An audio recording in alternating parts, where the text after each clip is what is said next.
The sun had barely touched the horizon when the palace of Cleopatra came to life, its golden walls reflecting the first streaks of dawn. From the outside, it looked like a world of unimaginable wealth and luxury, a place where the very air seemed to shimmer with power. But within those walls, behind the heavy doors and silk curtains, there existed a hidden world that few ever glimpsed, a world of secrets, whispers, and untold rituals. It was here, in the shadowed corridors and quiet chambers, that the queen's true power often quietly revealed itself, not on the battlefield, not in the Senate, but at the very heart of the palace, the kitchen. The kitchens were not merely rooms where food was prepared, they were laboratories of influence, theaters of persuasion, and sometimes, instruments of danger. Copper pots gleamed under flickering torchlight, and the scent of exotic spices, some familiar, some unheard of even to the travelers of Rome, filled the air with a tension that was both tantalizing and unsettling. Each dish prepared here carried a weight far beyond its flavor. Some were designed to impress visiting dignitaries, others to demonstrate the queen's unparalleled sophistication, and some, rumor had it, contained subtle hints of danger that could sway politics or seal a rival's fate. The cooks, a mixture of slaves, apprentices, and elite chefs from distant lands, moved with practiced precision, their hands dancing over ingredients that were as much tools of diplomacy as they were of culinary art.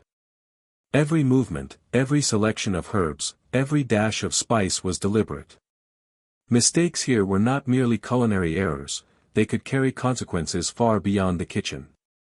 There were stories whispered among the palace staff about meals that had shifted the balance of favor, about a simple dish that had charmed a visiting ambassador into unwavering loyalty, and another that had left a would-be conspirator gravely ill. Cleopatra herself, though young and mesmerizing in her presence, was intimately aware of the power that simmered in her kitchens. She was not just a queen admired for her beauty and wit, she was a strategist who understood that influence often came in subtle forms. A taste here, a carefully measured ingredient there, could communicate messages more potent than any decree. Those who served her food were not mere servants, they were unwitting participants in a game that could decide fates in silence and secrecy. Yet, for all its grandeur, the kitchen was a place of shadows, where secrets hid behind jars of rare spices and locked cupboards. Every recipe carried a story, and some stories were never meant to be told. There were dishes whispered about only in fear, recipes that had survived countless attempts at erasure, preserved by those too cautious, too loyal, or too frightened to reveal them. What truly was served at Cleopatra's table was a question that had haunted historians for centuries. Was it simply the taste of luxury and refinement, or were there elements so potent, so dangerous, that they had shaped the very history of Egypt in ways no written record dared to capture? As the first morning light touched the marble floors, illuminating the intricate carvings and gilded statues, one could almost feel the pulse of secrets waiting to be discovered. Behind each simmering pot, behind each carefully crafted dish, lay a hidden narrative, of ambition, of desire, and of power that extended beyond mere mortal understanding. And so the question lingers, what did Cleopatra truly serve behind these palace doors, and how many lives have been quietly touched, or even ended, by the queen's culinary mastery? In the silence of the palace, as the cooks moved with their delicate choreography, the air seemed thick with anticipation, as if the walls themselves held their breath, guarding the queen's most intimate secrets, waiting for the day when the world would finally uncover the hidden heart of her kingdom. Cleopatra's Egypt was a world of contrasts, a kingdom suspended between ancient traditions and the encroaching power of Rome. The Nile flowed like a lifeline through the land, carrying with it stories of gods, kings, and conquests, yet beneath its serene surface lurked currents of danger, ambition, and betrayal. Cleopatra herself was more than the stories whispered by Roman historians, she was a queen born into a dynasty steeped in power, intrigue, and ruthless survival. From the moment she assumed the throne, every decision she made carried weight far beyond the palace walls, and every gesture, every word, could ripple across the Mediterranean world. She was young, yet she possessed a mind honed to strategy, a sense of timing and influence that few could match. Her beauty was renowned, yes, but it was only one facet of her power. Equally formidable was her intellect, she spoke multiple languages, navigated complex political alliances, and understood the fragile psychology of both friends and enemies. Cleopatra was aware that power was never static. It was earned, maintained, and defended with constant vigilance. And sometimes, the most subtle tools were the most effective. A smile, a glance, a carefully prepared meal, these could wield influence far more enduring than armies or decrees. The queen's world was not safe, not ever. Rome loomed like a shadow, with generals and senators ever eager to extend their influence over the richest land of the East. Within Egypt itself, rivalries simmered among courtiers, advisors, and even family members who sought the throne for themselves. Cleopatra's life was a delicate dance, balancing loyalty and fear, diplomacy and deception. One wrong move could lead to exile or death. And yet, she thrived in this precarious existence, turning every challenge into an opportunity. Her personal life, too, was entwined with politics. Allies became lovers, lovers became pawns in a grander game of survival. Julius Caesar and later Mark Antony were not merely companions but strategic partners in a world where trust was fragile, and betrayal could arrive disguised as loyalty. Cleopatra understood that the line between intimacy and manipulation was often indistinguishably thin, and she wielded her relationships with the precision of a seasoned tactician. Every encounter, every banquet, every conversation was carefully calibrated. Even the act of eating, sharing a meal with a guest or rival, could carry a hidden message. It was in this high-stakes environment that her kitchens gained their significance. They were not merely spaces for preparation and nourishment, they were laboratories of influence where ingredients and presentation could send signals more potent than words. A sweet, exotic spice could symbolize loyalty and favor, while a bitter herb might hint at caution, a veiled warning to those who misstepped.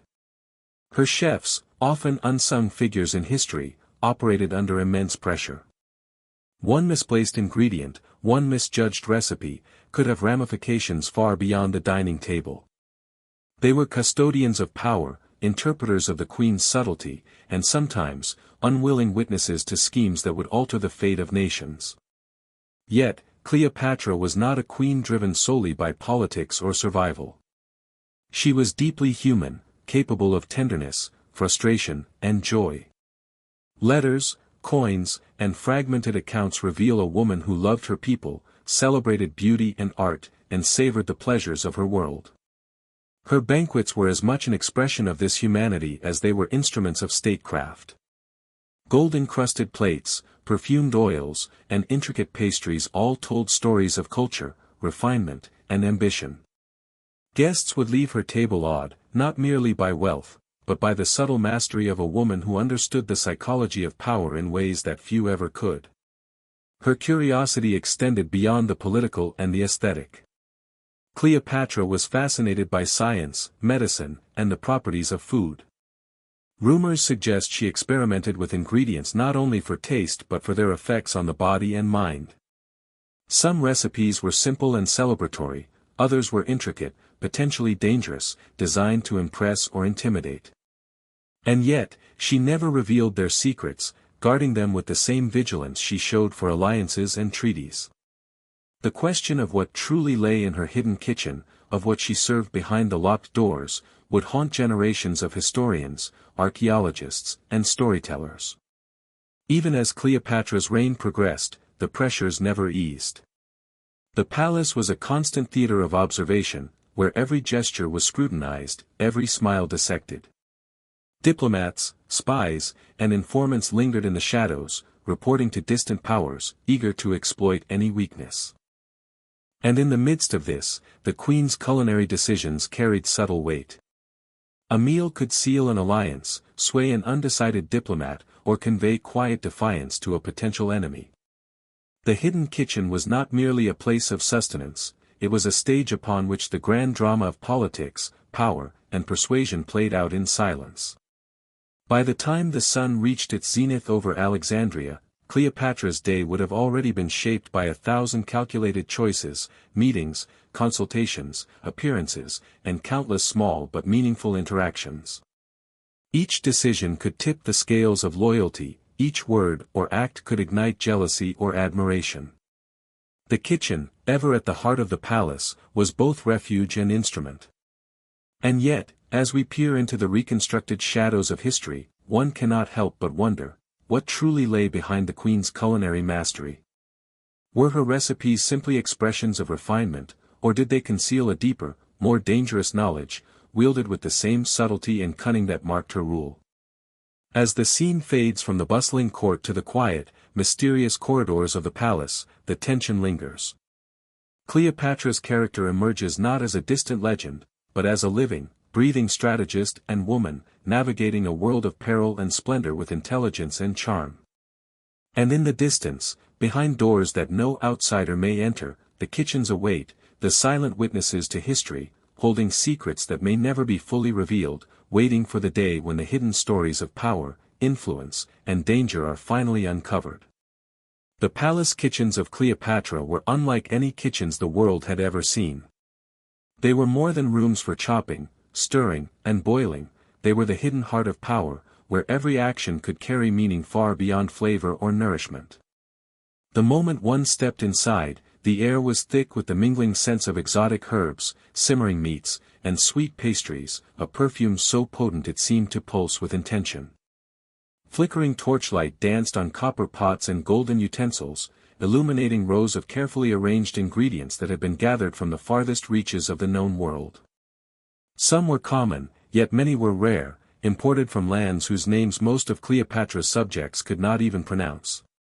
Each ingredient, each spice, was a note in a complex symphony of influence and persuasion. The hierarchy within the kitchen mirrored the rigid order of the palace itself. At the top were the master chefs, few in number, chosen not just for skill but for discretion and loyalty. They alone were entrusted with Cleopatra's most secret recipes, those dishes whispered about with a mixture of reverence and fear. Below them were assistants and apprentices, often young, ambitious, or conscripted from distant provinces, their hands trained to execute the chef's precise instructions. Slaves performed the more menial tasks, yet even they were part of the silent choreography, moving with precision through the clatter of pots, the hiss of boiling liquids, and the occasional burst of fire from the hearths. One misstep here could cost more than a dish ruined, a misplaced ingredient or misread instruction could alter the delicate balance of favor or suspicion within the palace. Cleopatra herself occasionally entered the kitchens, a presence that turned routine labor into a delicate performance.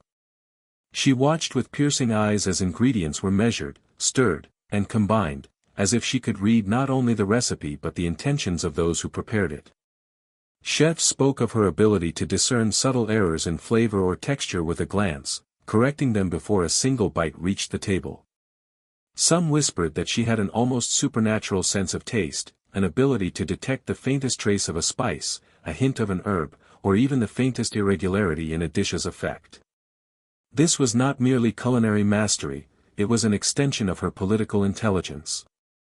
Every meal that left the kitchen was a carefully constructed message, capable of communicating power, favor, or subtle warning without a single word spoken.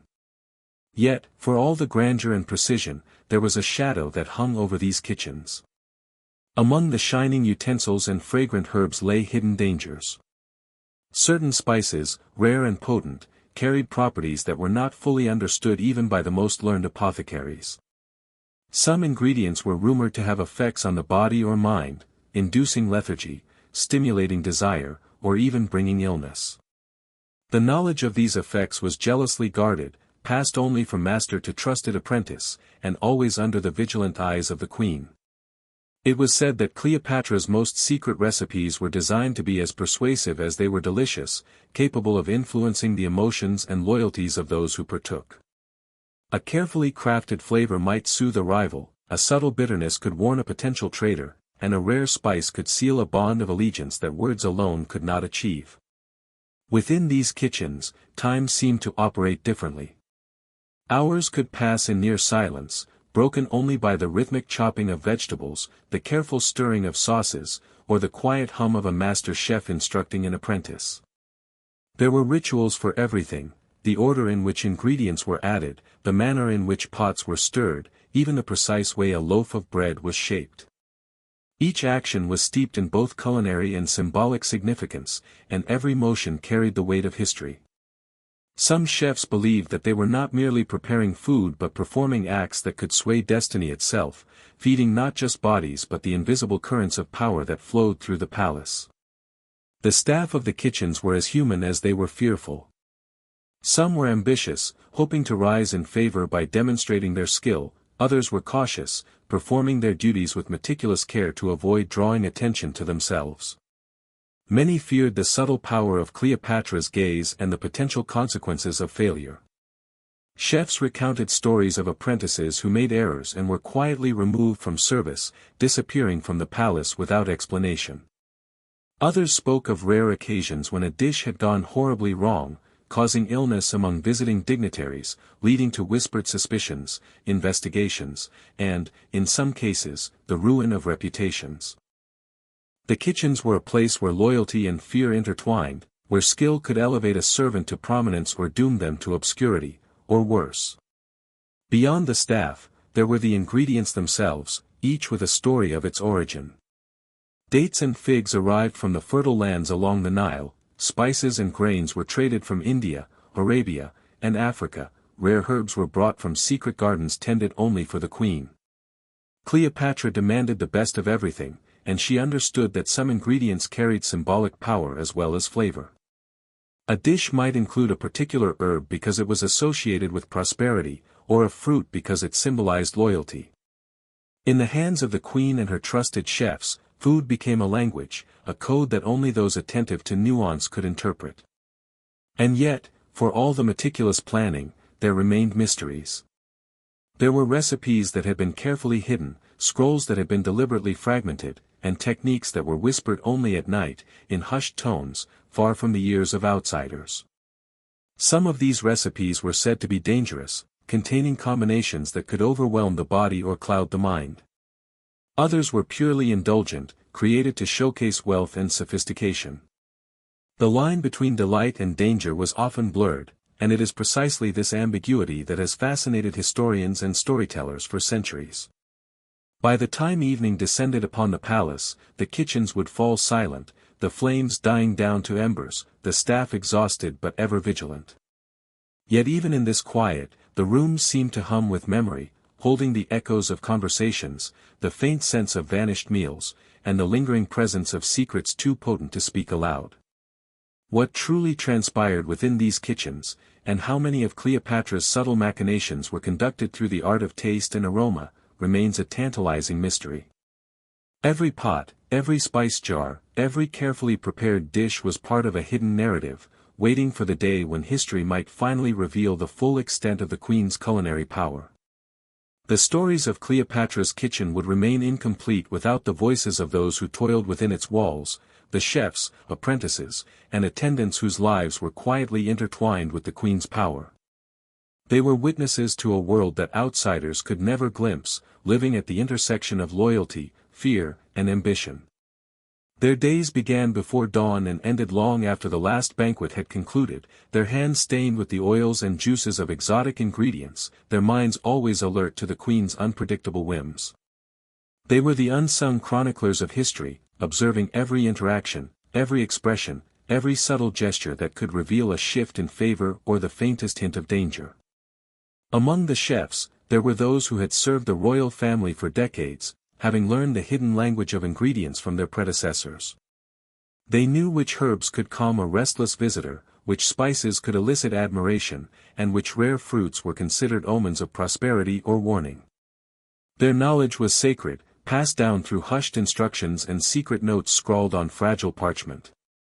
For the apprentices, each day was a perilous lesson. A single error, too much of a bitter root, too little of a delicate flower, could invite the queen's scrutiny or, worse, her wrath. Yet, amidst the fear, there was also pride. To serve Cleopatra was to participate in something extraordinary, to be part of a living history that few would ever witness firsthand. The chef's diaries, though largely lost to time, are imagined through fragments, anecdotes, and reconstructions of life in the palace. In these imagined accounts, one can see their humanity, the quiet anxieties of a young apprentice nervous about preparing a dish for visiting dignitaries, the thrill of a master chef perfecting a complex recipe, the whispered warnings among the staff about the consequences of failure.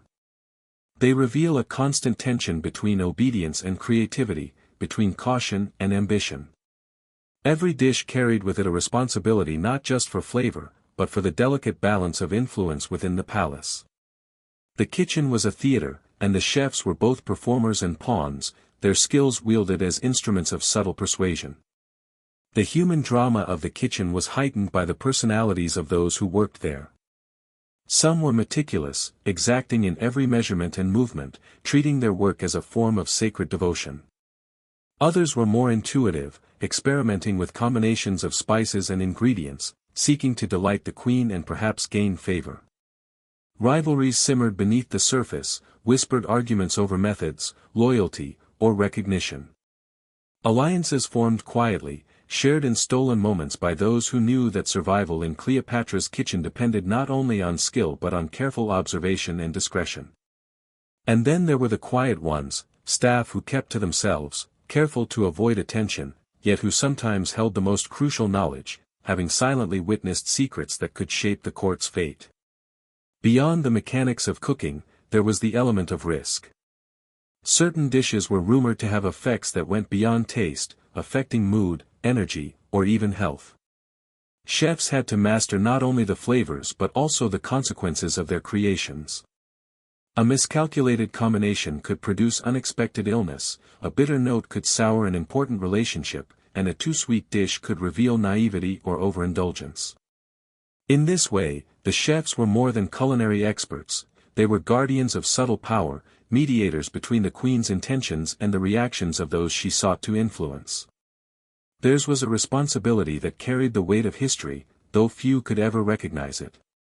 Some chefs, especially those who had grown close to Cleopatra, glimpsed moments of her vulnerability. They saw her laugh softly in private, relax in ways the court never allowed, or express curiosity and wonder at new ingredients and methods. These moments humanized the queen, revealing a woman capable of warmth, humor, and empathy, even within the pressures of absolute power. And yet, they also witnessed her calculating side, the deliberate ways she used her table as a stage for influence. They saw the subtle signaling in the placement of dishes, the choice of flavors, and the timing of courses. They understood that a banquet was never merely a meal, it was a strategic performance, and each dish was a line of dialogue in an unspoken conversation about loyalty, power, and danger. The kitchen staff also carried stories of fear. There were times when a visiting dignitary fell ill after a meal, leaving the chefs to speculate whether it had been a mistake, an accident, or a deliberate act of subtle influence. They recounted the tension that followed, the quiet scrutiny, the whispers among the staff, and the shadow of suspicion that hung over the kitchens. Each incident reinforced the precariousness of their positions and the invisible power they wielded with every stir of a pot, every sprinkle of an herb. In many ways, they lived with a constant awareness that the line between success and disaster, favor and disfavor, was as fine as the edge of a blade. Despite the danger, there was also loyalty and camaraderie. Many chefs formed bonds that extended beyond work, sharing their lives in small moments between tasks.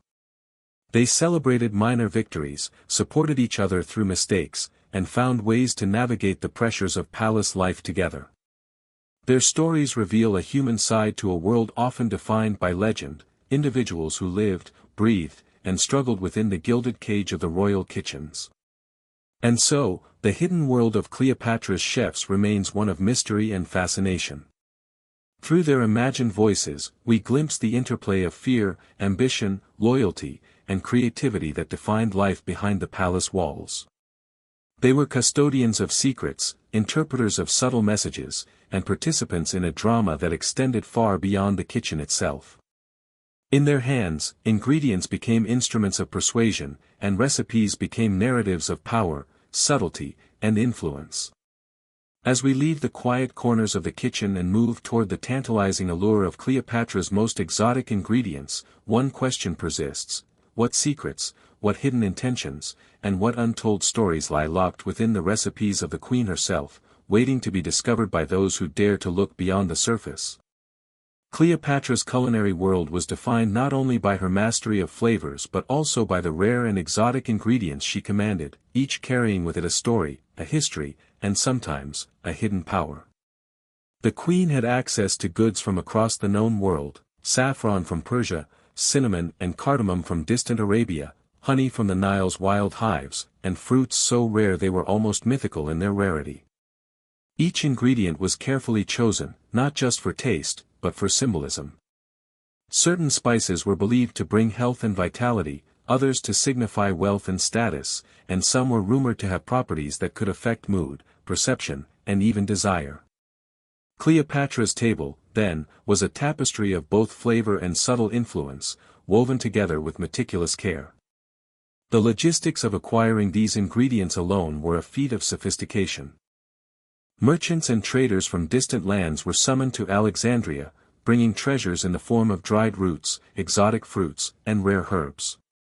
Many of these goods were so valuable that their transport involved armed guards, secret routes, and carefully negotiated contracts. Some ingredients were so delicate that only certain seasons could provide them, and they had to be used quickly before their potency faded. For Cleopatra, timing was crucial, as every banquet, every guest, and every meal was part of a carefully orchestrated plan, blending taste, spectacle, and subtle psychological influence. Spices, in particular, held extraordinary significance. Saffron, with its golden hue and pungent aroma, was said to stimulate not only appetite but attention, subtly influencing the mind of those who consumed it. Cinnamon, rare and exotic, symbolized wealth and sophistication, and its inclusion in a dish could mark a guest as highly honored.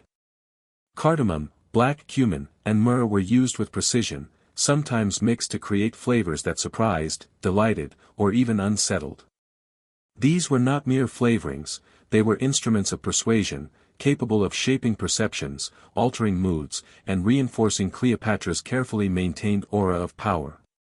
And then there were the rumors, whispered in hushed tones among the palace staff and recorded sporadically in fragmented accounts. Tales of a forbidden dish circulated, one said to be so potent in its effect that it could sway the mind or body of a visitor without their awareness. Some claimed it was sweet and irresistible, a delicacy that bound the eater in loyalty or desire, others said it was bitter and pungent, a subtle warning to those who overstepped their bounds. Chefs and attendants alike spoke of the fear that accompanied the preparation of this dish, for mistakes could be disastrous, yet to be part of its creation was to brush with history itself. Whether this recipe truly existed, or was a legend born of imagination and caution, no one could say with certainty, but its shadow loomed over the kitchens like a silent, unspoken threat. Cleopatra's approach to ingredients was both scientific and artistic. She experimented with textures, colors, and combinations, seeking not only the perfect flavor but the perfect effect. Certain fruits and herbs were paired to complement each other physically, some believed to enhance digestion or vitality, others to calm nerves or provoke excitement. Honey and dates were often combined with spices to create a sensation of warmth and richness, while bitter herbs or pungent roots were used sparingly, as subtle signals of caution or control. These decisions were never arbitrary, each dish was a message, each bite a calculated part of the queen's strategy for influence. The sourcing of ingredients also reinforced Cleopatra's status and power. By controlling access to rare items, she demonstrated not only wealth but political reach. Ambassadors from neighboring lands, visiting dignitaries, and even Roman envoys were made aware of the lengths to which the queen would go to procure these treasures. To taste the most exotic flavors was to understand, in the most literal sense, the breadth of her dominion. To deny someone access to these delicacies, or to serve them poorly, could subtly communicate disfavor, reinforcing the invisible hierarchy of loyalty and influence that underpinned the court. But the exotic nature of these ingredients carried risks. Many were unfamiliar to those who handled them, with potent properties that could cause illness if misused. Chefs had to learn not only the flavor profiles but the physical effects of each item, sometimes through trial and error under strict supervision. Some herbs were rumored to have aphrodisiac qualities, others to act as mild sedatives, and a few, spoken of only in whispers, might induce dangerous consequences if combined incorrectly. This knowledge, like the ingredients themselves, was highly guarded, a secret thread running through the palace kitchens, known only to those most trusted. Even the presentation of these ingredients was a form of power. Dishes were designed to be visually stunning, to appeal to the senses before a single bite was taken. Gold leaf, vibrant fruits, and carefully arranged spices created a spectacle that reinforced the queen's status and the grandeur of her court. Guests were not merely eating, they were participating in a performance, an immersive experience in which flavor, aroma, and appearance were orchestrated to leave a lasting impression. Cleopatra understood that perception was often as influential as reality, and her mastery of exotic ingredients ensured that every banquet communicated both her wealth and her subtle, enduring power. Amid all of this splendor and precision, there remained mystery and suspense. The forbidden dish lingered in whispered conversations, a tantalizing hint of what might have been. Its ingredients, its purpose, and its effects were lost to history, leaving only speculation and fragments of accounts that hinted at extraordinary potency. Was it a meal designed to charm a visitor into loyalty? A subtle warning for the unwary? Or merely a legend, magnified by fear and imagination over centuries? The question itself added a layer of tension to every meal prepared in Cleopatra's kitchens, a reminder that within the opulence of the court, danger and intrigue were never far away. As the sun set over Alexandria, casting long shadows across the palace walls, one could almost sense the secret life of these exotic ingredients, the hidden power that lay dormant in carefully measured spices, the untold stories of chefs navigating fear and ambition, and the lingering question of what secrets Cleopatra herself may have woven into her most elaborate dishes. The exotic flavors of the queen's table were more than nourishment, they were instruments of influence, vessels of mystery, and threads in the intricate tapestry of power that defined her reign. And so, the story continues, each ingredient a clue, each dish a puzzle, leading us ever closer to the heart of Cleopatra's hidden kitchen, and to the secrets that history has yet to fully reveal. Cleopatra's table was more than a place to eat, it was a stage on which the subtle theater of power was performed, a battleground where influence, persuasion, and diplomacy played out course by course.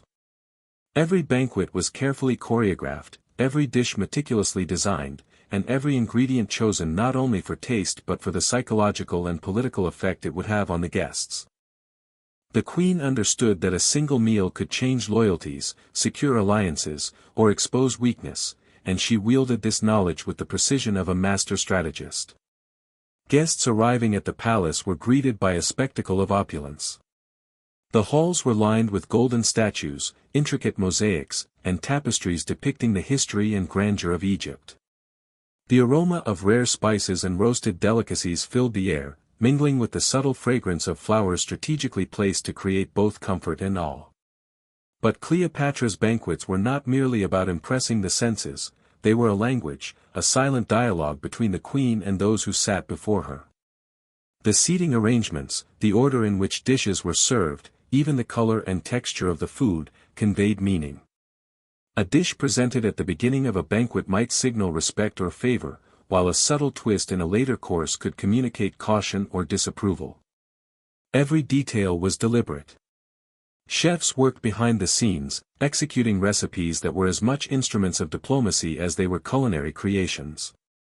They followed instructions with near-religious precision, knowing that a misplaced ingredient or incorrect technique could undermine the queen's carefully constructed narrative.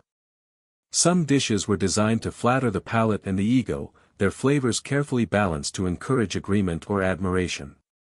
Others carried more subtle cues, a slightly bitter note to test resolve, a pungent aroma to challenge composure, or a rare, luxurious ingredient to underscore the queen's unparalleled wealth and reach.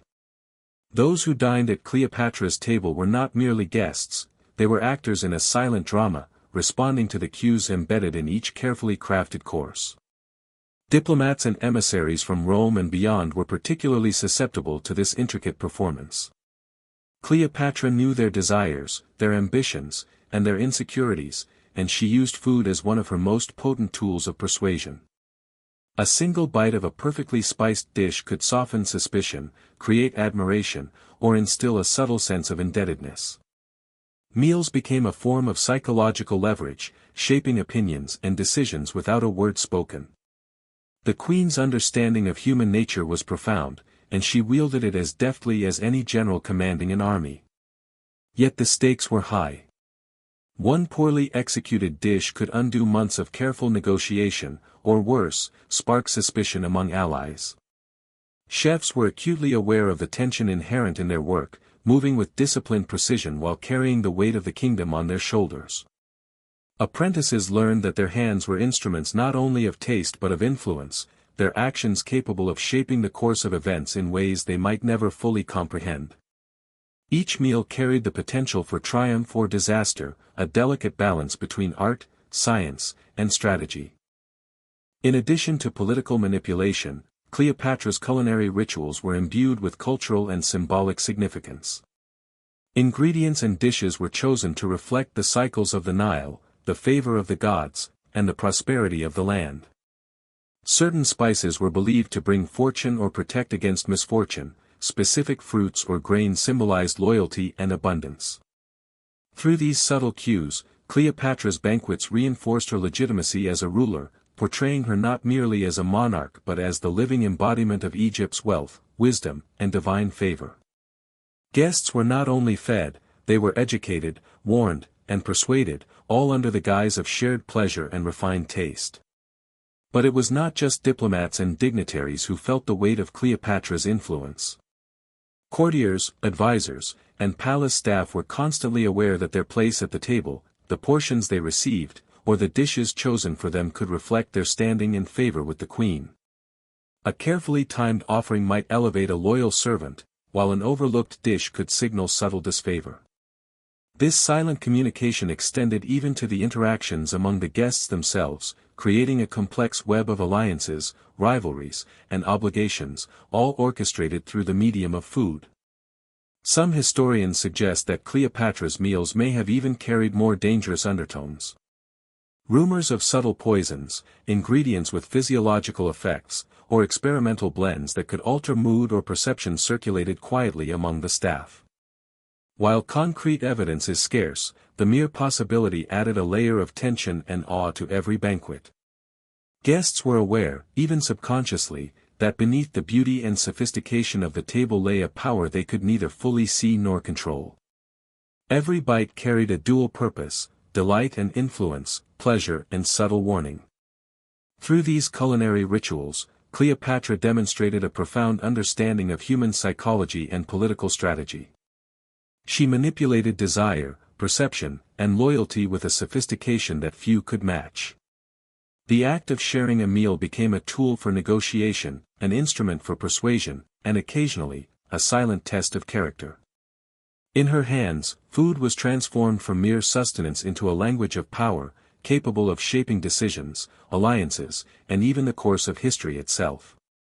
As the evening shadows lengthened across the palace, and the last courses were served with deliberate elegance, the true mastery of Cleopatra's influence became apparent.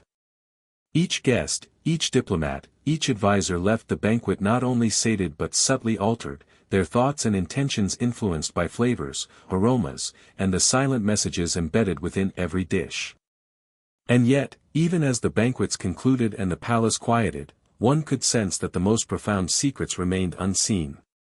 The full extent of the queen's power, hidden within the folds of her culinary genius, continued to elude all but those most trusted, leaving a lingering question that would haunt history: how much of Cleopatra's success, how many alliances, and how many fates, were quietly shaped at her table, bite by bite, spice by spice. The palace of Cleopatra had long been a place of secrets, but none was as tantalizing or as elusive as the hidden recipe that had captured the imagination of generations. Whispers of its existence had traveled through time, carried by fragmented scrolls, anecdotal records, and the faint echoes of oral tradition. Historians and archaeologists pieced together tantalizing hints, references to dishes that inspired loyalty, rumors of flavors that could enthrall, and fragments of instructions so cryptic that only the most devoted scholars could attempt reconstruction.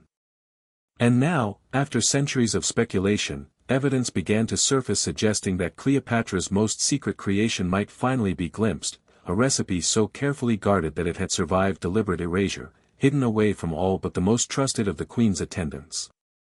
The first clue emerged from a set of papyrus fragments discovered in a forgotten corner of Alexandria. They were delicate, brittle, and nearly illegible, marked with stains from time and centuries of handling. Scholars could discern only a few words, references to honey, dates, and rare spices, mentions of careful timing and precise measures, and cryptic notes hinting at effects beyond mere taste. The fragments suggested that this was no ordinary dish, it was something that required both skill and understanding, a creation designed to command attention, to captivate, and perhaps even to manipulate the senses of those who partook.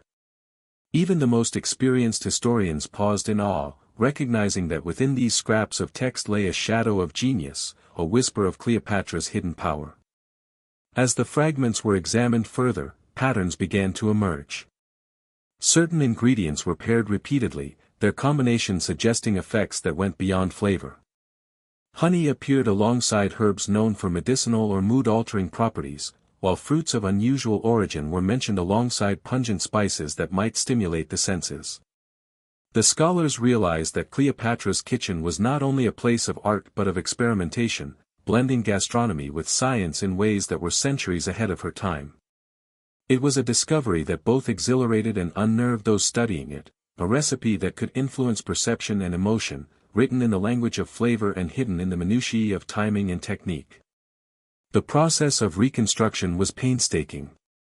Modern chefs and historians attempted to interpret the fragments, debating over every measure, every ingredient, and every method.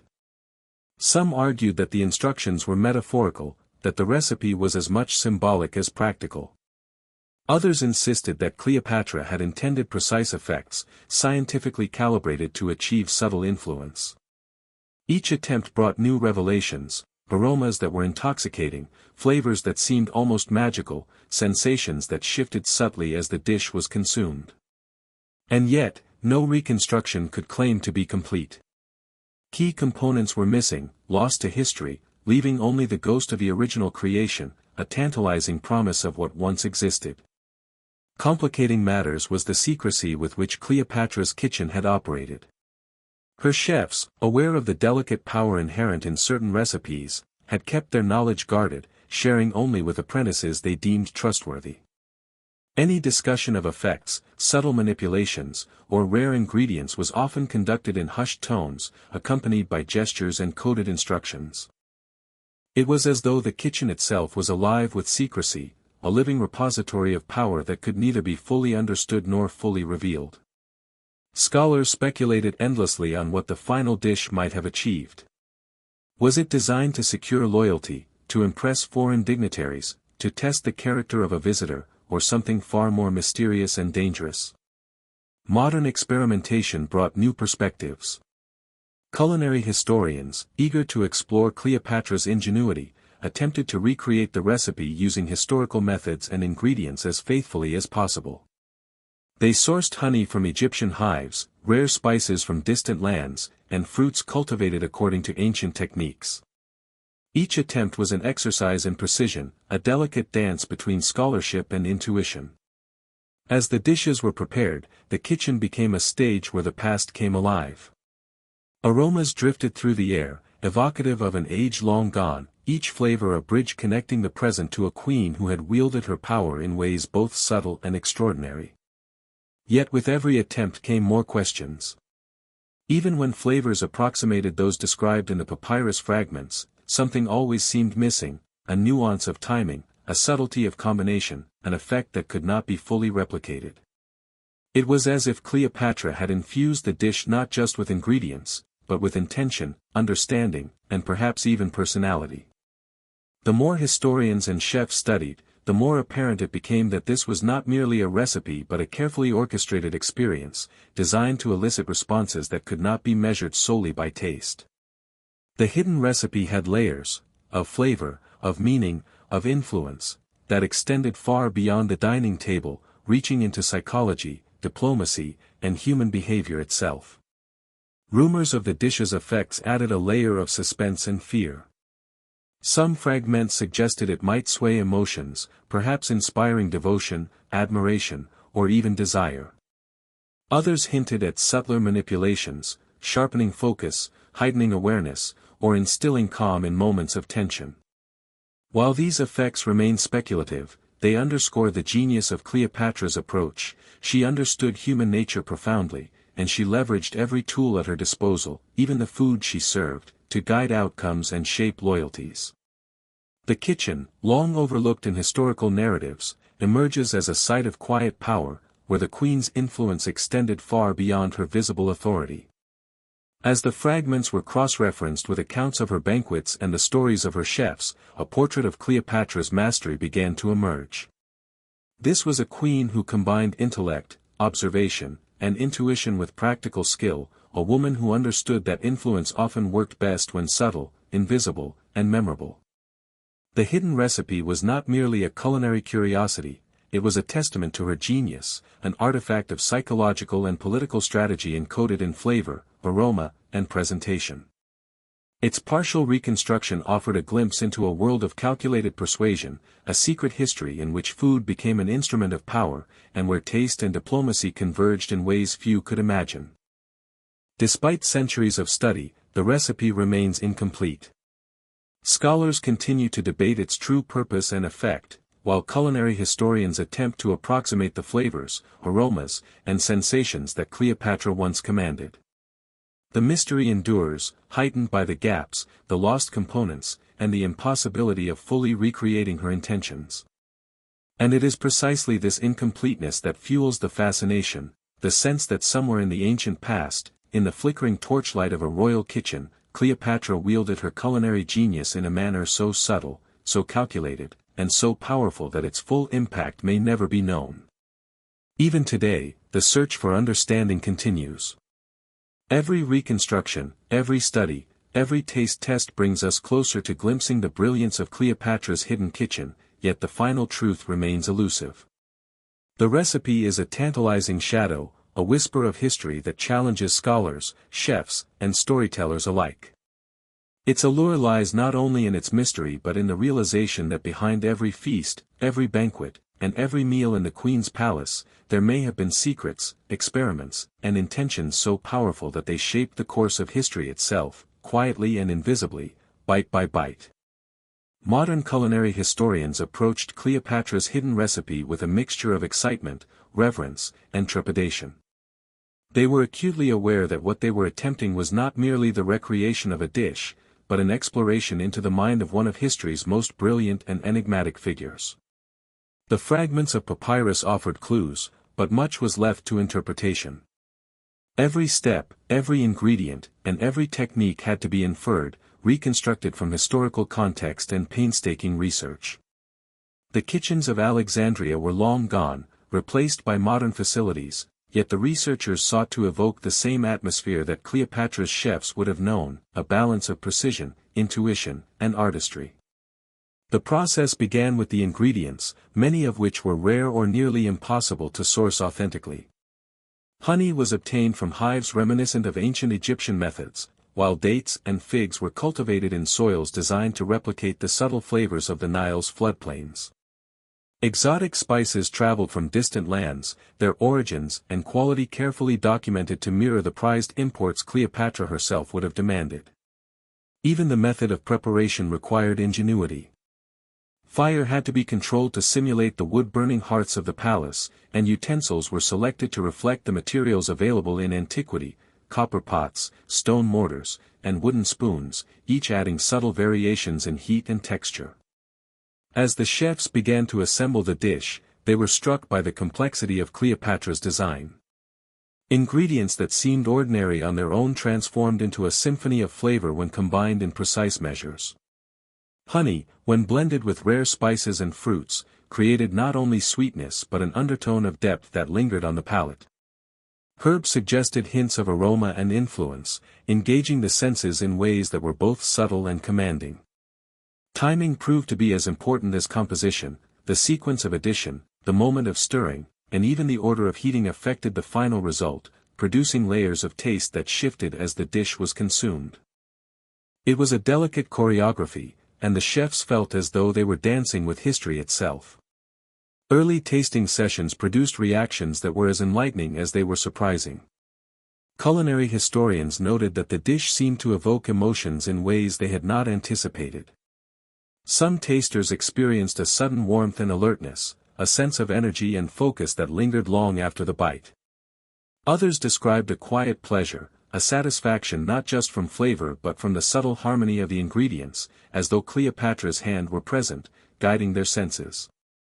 The reactions were inconsistent, dependent on the palate and perception of each individual, yet the overall impression was clear: this was not a mere meal, but a crafted experience, designed to influence mood, perception, and perhaps even decision-making.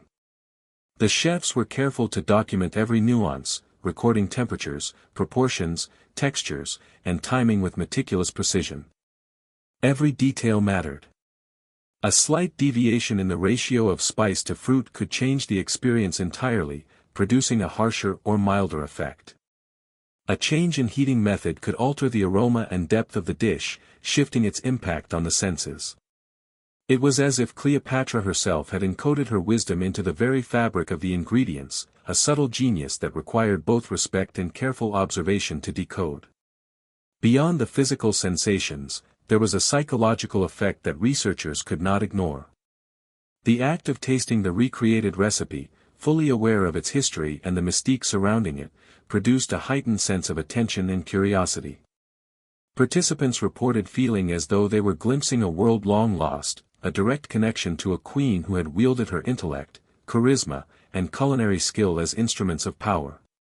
Every bite carried a sense of narrative, a story embedded in flavor, a conversation across centuries that was both intimate and extraordinary. Cleopatra's influence, transmitted through ingredients, techniques, and imagination, became palpable in the very act of consumption. As the experiments continued, the team noticed patterns that suggested intentionality beyond flavor alone. Sweetness was often balanced with subtle bitterness or pungency, a contrast that engaged not only taste but attention and awareness. Textures were layered to create surprise and delight, forcing tasters to consider each mouthful, to savor and reflect. Aromas were deliberately employed to guide anticipation, evoking both pleasure and curiosity before a single bite reached the tongue.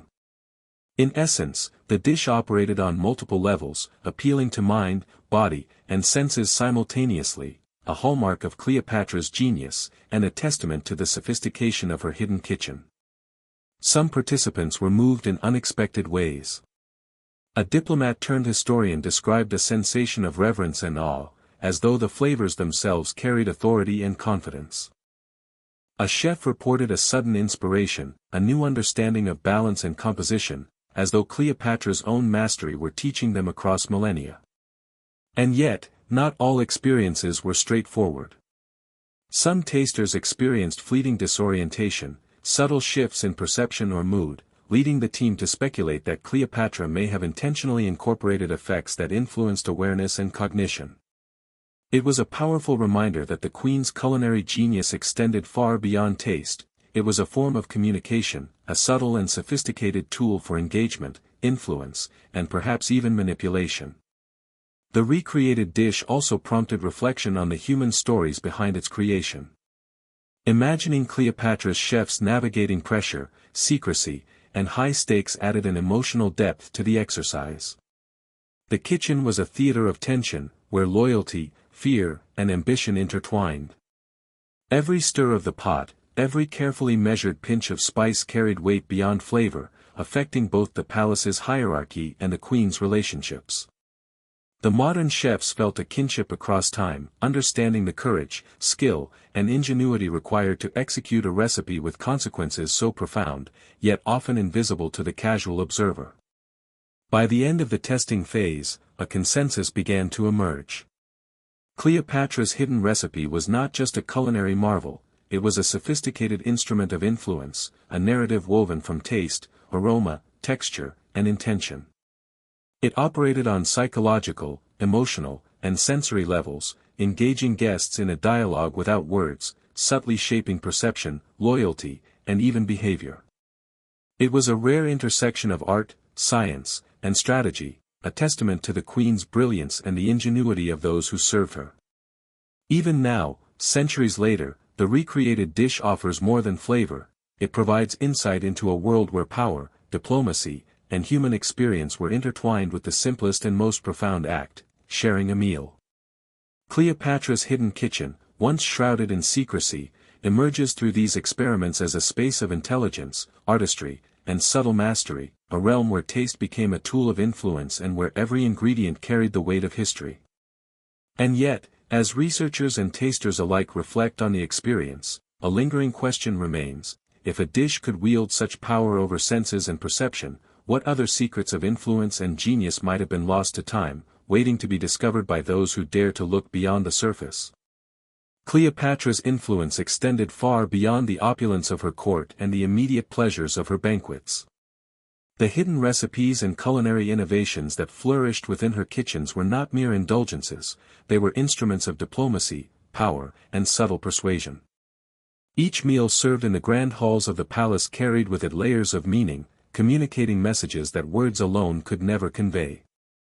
Diplomats, foreign dignitaries, and visiting dignitaries were subtly guided by flavor, aroma, and presentation, their perceptions shaped by a queen who understood the psychology of the senses as keenly as she understood politics. The power of her table lay in its invisibility, the manipulation was seamless, elegant, and nearly undetectable to those who were unaware of the carefully orchestrated layers beneath each dish. As historians studied the fragments of her culinary practices and reconstructed her techniques, it became clear that Cleopatra's food was a strategic extension of her political acumen. Consider the banquets where Roman envoys dined, the dishes were never arbitrary. A lavishly spiced course might be offered to one envoy, subtly indicating favor and attention, while a simpler dish could signal cautious respect to another, ensuring balance among powerful allies and potential rivals. Flavor became a form of diplomacy. Honey, exotic spices, and rare fruits were not merely indulgences, they were calculated gestures of influence, signaling prosperity, sophistication, and benevolent authority. Cleopatra's guests left her table not only nourished but psychologically and emotionally guided, subtly nudged toward decisions favorable to the queen's long-term strategy. The palace staff understood that these meals were far more than sustenance. The chefs and attendants were aware that the weight of history could rest in their hands, that their skill in combining ingredients might influence the course of nations. Every course was a performance, every spice carefully considered, and every bite a potential catalyst for loyalty or suspicion. The knowledge of this power created an intense environment of focus, fear, and pride among the kitchen staff, who were simultaneously observers, participants, and enforcers of the queen's subtle strategies. One misplaced pinch of saffron or a poorly timed addition of a rare herb could inadvertently shift perception, undermining months of careful planning. Modern scholars have begun to appreciate the sophistication of this approach. Cleopatra's use of food as a political tool was revolutionary, marrying the pleasures of taste with the subtleties of human psychology. By manipulating flavors, textures, and presentations, she could influence mood, perception, and even decision-making. A diplomat might leave a banquet feeling energized, inspired, or charmed, all without realizing the source of their emotional shift. In this way, Cleopatra achieved what few rulers could, a silent, pervasive influence over both allies and rivals, orchestrated through a medium as universally necessary as food. Beyond diplomacy, Cleopatra's culinary mastery reinforced her personal image and legitimacy. Egypt's wealth and sophistication were mirrored on her table, from the exotic spices imported across continents to the rare fruits cultivated under careful supervision. Guests were confronted with tangible proof of her reach, resources, and intelligence, often in a medium more persuasive than a speech or decree. Each dish, each banquet, was a demonstration of capability, power, and understanding, proof that Cleopatra was a ruler in complete command of both her kingdom and the hearts of those who visited her court. In this sense, her hidden recipes were symbols of authority, storytelling instruments that conveyed a message more compelling than any written document or political maneuver. The interplay of loyalty, risk, and secrecy within the kitchen further enhanced the queen's control. Staff who prepared these dishes were both empowered and constrained, fully aware of the consequences of failure and the rewards of precision. Their labor was a testament to human skill and discretion, yet it also ensured that Cleopatra's influence remained tightly controlled. Knowledge of the hidden recipes, the forbidden dish, and the subtleties of flavor manipulation was restricted to a trusted few, creating a hierarchy of both culinary and political importance.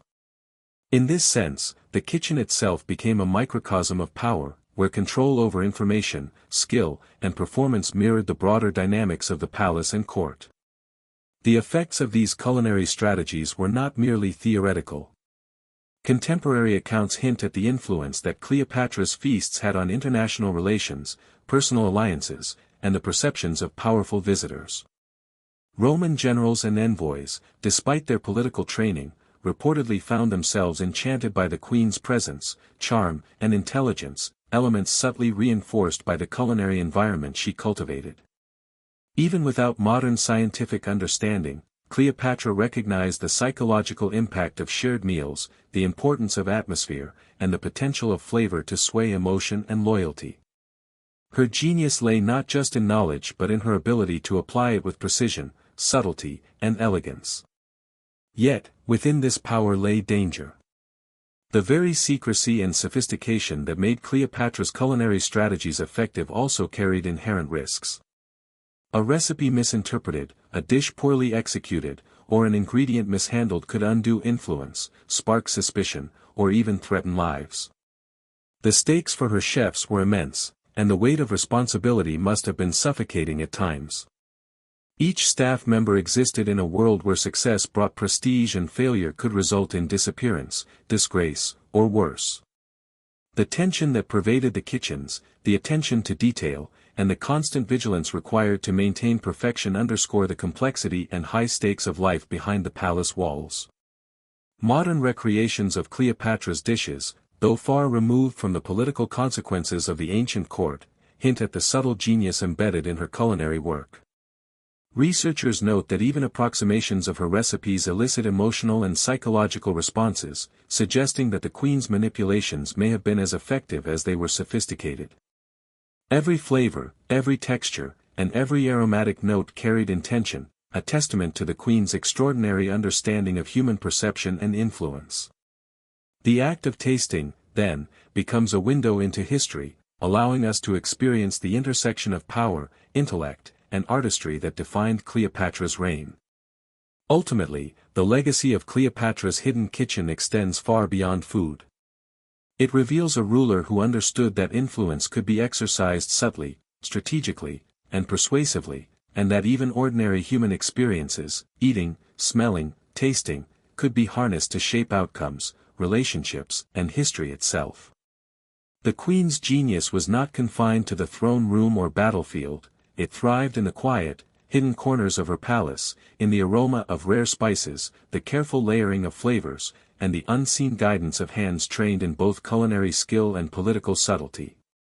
Cleopatra's influence, mediated through her hidden recipes, stands as a timeless reminder of the power of knowledge, observation, and creativity, and the extraordinary ways in which even the simplest acts, a meal, a shared dish, a carefully chosen ingredient, can resonate through history. As we reflect on the magnitude of her impact, one cannot help but wonder, how many decisions, alliances, or acts of loyalty were quietly guided at Cleopatra's table? How many hearts and minds were touched by flavors designed to delight, influence, and command attention? The hidden kitchen, once a secretive chamber of subtle power, emerges as a testament to human ingenuity and strategic brilliance, leaving behind a legacy that continues to fascinate, intrigue, and inspire. Cleopatra's genius was not only in her leadership, beauty, or intellect, but in the unseen mastery of flavor and influence, a power that survives, whispering through history, in every hint of spice, every rare fruit, and every reconstructed recipe that dares to echo the queen's hidden kitchen.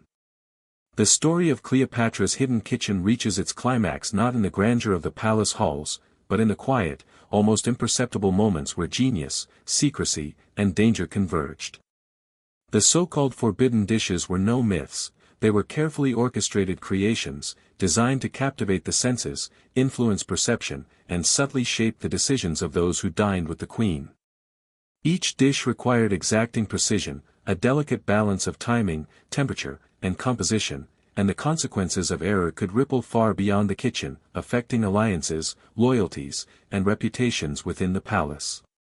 For Cleopatra, the act of serving food was never merely functional, it was a performance of influence, a demonstration of skill, and a strategic extension of her intelligence. The chefs who prepared these dishes lived under constant tension, aware that their labor carried immense weight. Every pinch of spice, every carefully blended herb, every sequence of preparation could either enhance or undermine the queen's subtle strategies. Apprentices learned quickly that mastery of ingredients alone was not enough, they had to understand the psychological effects each flavor and aroma could produce. Sweetness could charm, bitterness could provoke reflection, and aromatic complexity could sharpen perception. The kitchen, in this sense, was a theater where skill, intuition, and subtle strategy converged. Modern reconstructions of Cleopatra's forbidden dishes provide a glimpse of this extraordinary sophistication. Rare spices, honey, and exotic fruits were combined to create experiences that engaged the senses in surprising ways. Tasting these dishes today, even in approximated form, evokes a sense of the queen's psychological acuity, subtle shifts in mood, heightened awareness, and an almost imperceptible influence over perception. These flavors were carefully orchestrated to shape loyalty, inspire admiration, and leave guests emotionally and intellectually primed for persuasion. The act of eating became an instrument of influence, transforming a simple meal into a silent dialogue between the queen and her guests. The forbidden dishes also reveal the human drama behind Cleopatra's genius. Chefs and attendants navigated pressure, fear, and ambition daily, aware that their success or failure could affect not just taste, but the intricate web of alliances and impressions that defined the palace. In these kitchens, history was quietly written, and the genius of a ruler emerged not in decrees or battles alone, but in the subtle orchestration of perception through flavor, aroma, and presentation. Even centuries later, reconstructed dishes whisper the brilliance of Cleopatra's mind, reminding us that her power extended into every sense and every interaction, shaping history, one carefully crafted bite at a time.